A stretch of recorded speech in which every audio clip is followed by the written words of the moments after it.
Let's talk about some of the news, though, John, here in the app world. And I love this one, the iPod. Yes. I think many of us had an iPod. What was the big thing about the iPod? The click wheel. Yeah, it's like this little soft touch kind of circular wheel built right into the iPod itself. You put your finger around to scroll through all the different songs.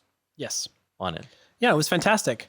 And then they switched to like buttons, and I don't know, it wasn't quite the same. Yeah, it was kind of magical. Yeah. At the time, that was a magical feature. So an app came out that mimicked this on your iPhone. Yeah, there was an app that came out. It's called Rewound. Yeah. The original premise of it is that it's a music player front end for your iTunes library on your iPhone. Yeah. But you could skin it. So you can actually design your own skins. What's happened, though, is the developer is not going to change it. So if you did download it, like I did, I get to keep it. Yes. But he's actually started up a GoFundMe page. Yeah. So that he can develop a web-based version of it, so you can actually have it on the web controlling your iTunes library, and you'll basically be able to save the app as like a web app on your home screen, and it'll work on Android as well. Seems convoluted. It does. But so this is an interesting thing, though, too, John, because a lot of times these apps, not a lot of times, but occasionally apps get pulled from the store. And, you know, a lot of people wonder, well, if I've already downloaded that app, if it gets banned or pulled from the app store, will it just get deleted from my device? Nope. Nope.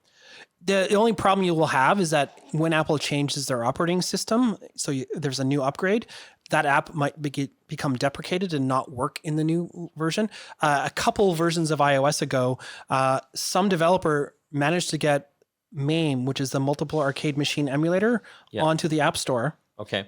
To play all the old retro games. All like the retro Pac-Man games. And yeah. Donkey And Kong. you can download this for any other platform, Android, your PC, your Mac, whatever. Anyways, they pulled it. Apple pulled it. And I still had it, and it's still on my home screen, but it doesn't actually work because they've changed so much of the operating system since then. They screwed you, John. Right. Yeah. Yeah, which is unfortunate because it was really cool. But this is the problem. When Apple decides that you're not allowed in the walled garden anymore, you're gone. Well, yeah. I mean, that sucks, but at the same time, it kind of keeps the platform, I think, more secure than the Android side. There's no question. I would agree. Okay, one more news story here. Facebook is hiring people just to Google stuff. What the hell?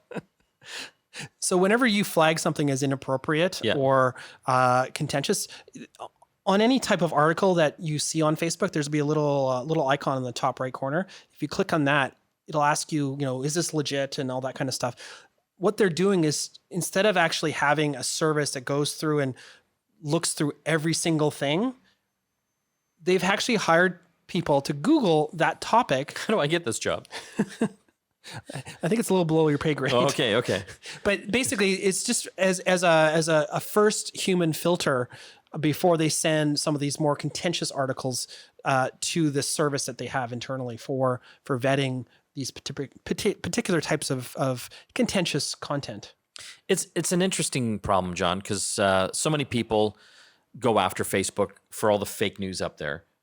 And I just think about it. There's 2 billion. Think about this. 2 billion active Facebook users around the world. I can't even fathom how many posts people are posting. Probably 1 billion a day. Yeah.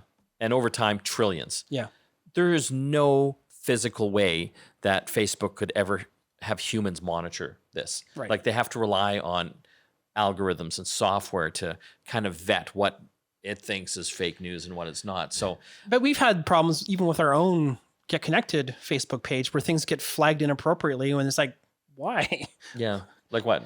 Well, we've had stuff where we've mentioned, cybersecurity issues and things like that. Terrorists and that kind of stuff. And those set off the red flags. Yeah. And then we get a little notice saying, hey, your post has been flagged. I'm like, why? And then you have to go down this rabbit hole of trying to defend your post. So yeah, it's an unenviable task to sort all that stuff out.